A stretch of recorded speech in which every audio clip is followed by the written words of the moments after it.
We have some very interesting stories to share with you this week.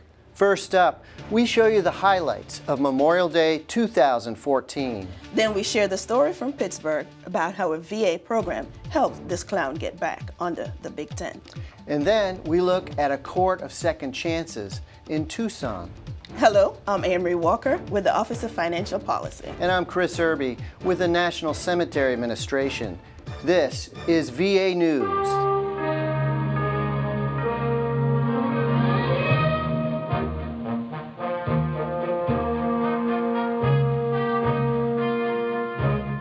Memorial Day 2014 was noted in solemn ceremonies at cemeteries and community parades across the nation and around the world. The long weekend was particularly marked by a secret, unannounced trip by President Obama to visit troops in Afghanistan, where he announced a considerable drawdown of U.S. forces there by the end of next year. And once Afghanistan has sworn in its new president, I'm hopeful we'll sign a bilateral security agreement that lets us move forward. And with that bilateral security agreement, assuming it is signed, we can plan for a limited military presence in Afghanistan beyond 2014. Because after all the sacrifices we've made, we want to preserve the gains that you have helped to win. And we're going to make sure that Afghanistan can never again, ever, be used again to launch an attack against our country. So our combat mission here will come to an end, but our obligations to you and your families have only just begun. The al-Qaeda leadership may be on the ropes, but in other parts of the world, al-Qaeda affiliates are evolving and pose a serious threat. We're going to have to stay strong and we're going to have to stay vigilant. And fortunately, we got the best led, best trained, best equipped military in human history. And as Commander-in-Chief, I'm going to keep it that way. The President returned to Washington for Memorial Day ceremonies at Arlington National Cemetery, where he restated support for those serving and reverence for those who paid the ultimate sacrifice. Everything that we hold precious in this country was made possible by Americans who gave their all.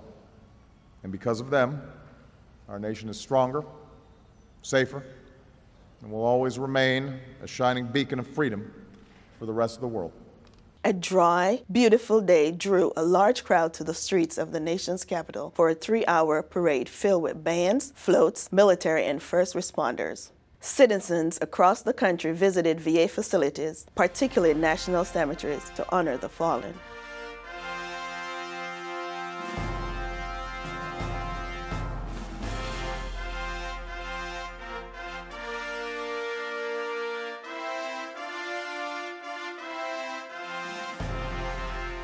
And the biggest bang came from the Rolling Thunder. More than 800,000 bikes all over the D.C. metropolitan area, paying tributes to a different kind of Rolling Thunder heard by more than 1 million American soldiers, sailors, and airmen before they die on the battlefields all over the world.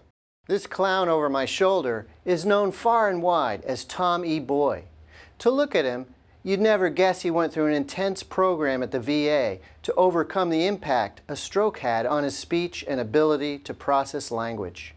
Pittsburgh VA healthcare system videographer Scott Guido caught up with Tom King, a working clown for 25 years and counting, at the Pittsburgh University Drive campus where he completed the program.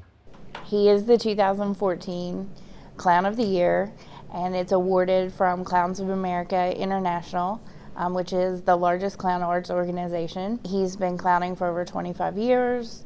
He was the president of Clowns of America International. He's very well known. He's traveled and lectured across almost every state in the United States, into Mexico and Canada.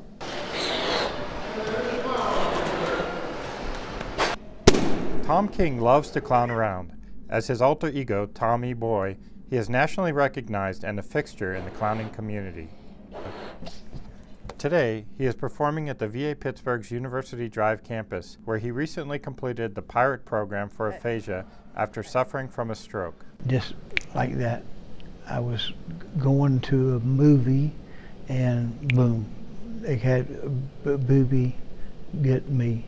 Aphasia affects understanding the spoken word. It affects understanding the written word, and it also affects writing and speaking.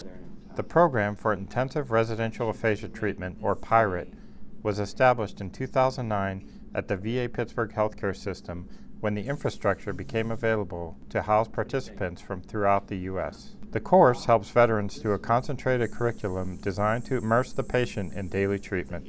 Our veterans that come into the program get 5 hours of one-on-one evidence-based language intervention programs, and we supplement that with both group therapeutic and social activities over the 21-day course of the program. So it's quite unique. It's the only program of its kind in VA.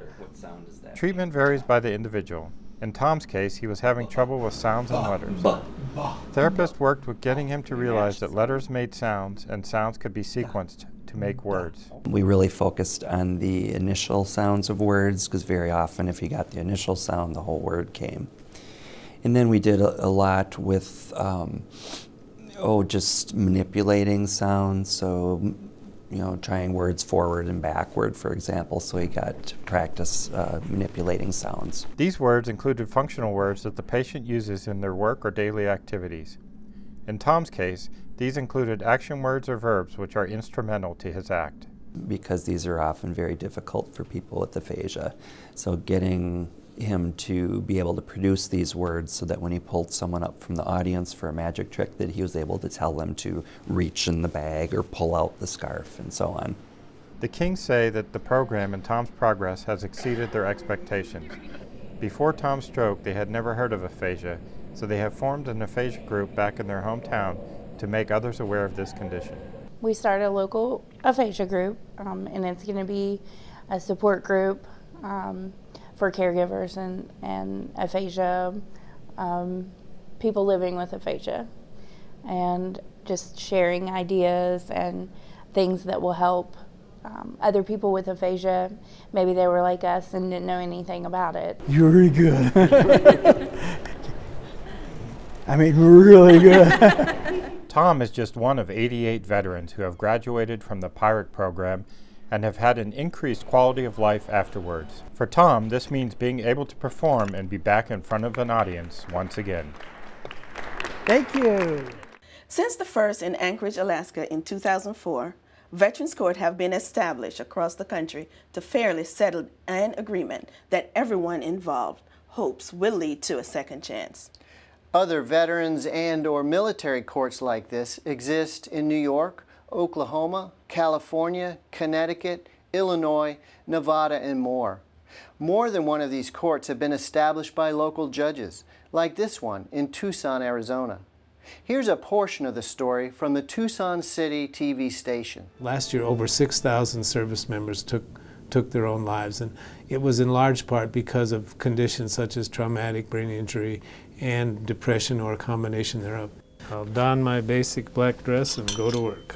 Thanks to the Regional Municipalities Treatment Veterans Court program, veterans are getting the help they need. It's a program that's designed to both accommodate your service in the military and to provide you with the transition back to normal civilian life. What the program does is afford veterans who've gotten in trouble with the law an opportunity to complete a program of treatment to take advantage of the benefits they've earned by virtue of their service in the military. You can come forward, I don't bite. And Ms. Hill advises that you are taking part in treatment at the VA court. So we're going to go ahead and accept you into the program.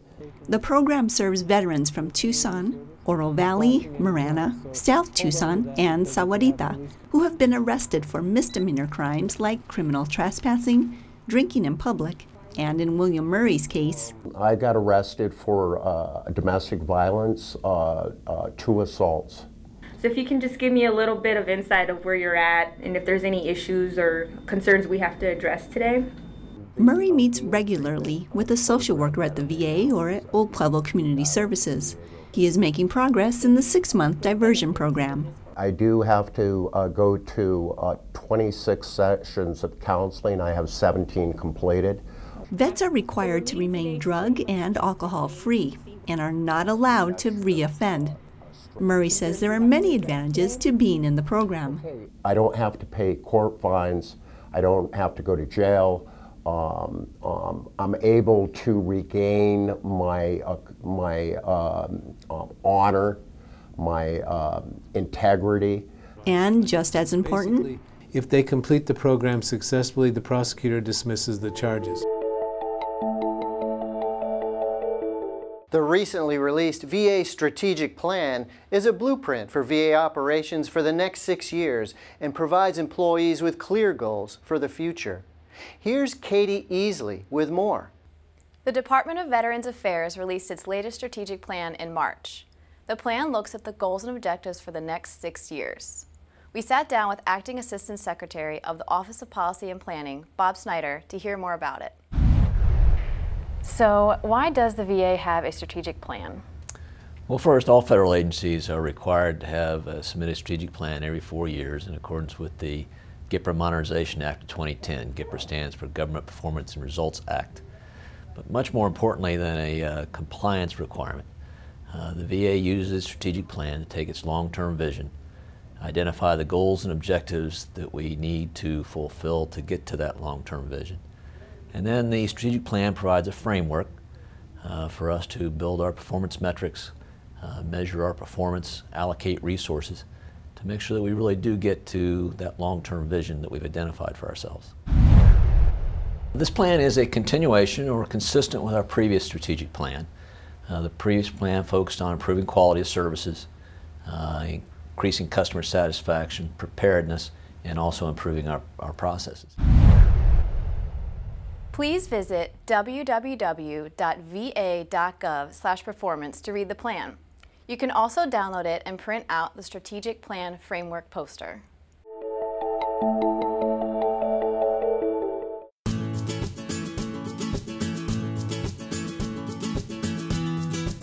June is PTSD Awareness Month, National Safety Month, and Vision Research Month. And my favorite, Caribbean American Heritage Month. June 6th is the 70th anniversary of D-Day. President Obama will lead a huge contingent of Americans to the grave sites of those who fell on the beaches of Normandy on that ugly day in 1944. June 14th is Flag Day and the 239th birthday of the U.S. Army, founded in 1775. June 22nd was the day President Franklin Roosevelt signed the first GI Bill into law.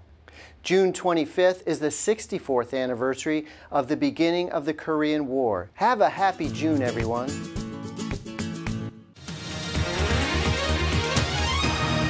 Did you know veterans and active duty service members can get step-by-step instruction on how to file an electronic, fully developed claim for disability compensation on the VA DoD e-benefit web portal? All the information needed begins on this webpage, including how to connect with VA and other veterans on Facebook and much more. There's even this video explaining the steps to filing the fully developed claim, a big factor in reducing the time for VA to process the claim.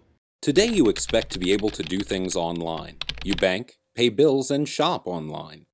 Now VA allows veterans to file an electronic claim, or e-claim, for disability compensation online through the joint VA-DoD e-benefits portal. Do you know that when you choose to work closely with the VSO and file an electronic disability compensation claim on e-benefits, you can file it as a fully developed claim, also known as an FDC? The FDC program is a voluntary program that allows you to submit all evidence and medical records at the same time you submit your claim. By doing this and certifying that you have no further evidence to submit, VA can process your claim quicker and make a faster decision. That's the end of this week's show. Thank you for watching. I'm Anne Marie Walker. And I'm Chris Irby. Have a great day and a great rest of your week.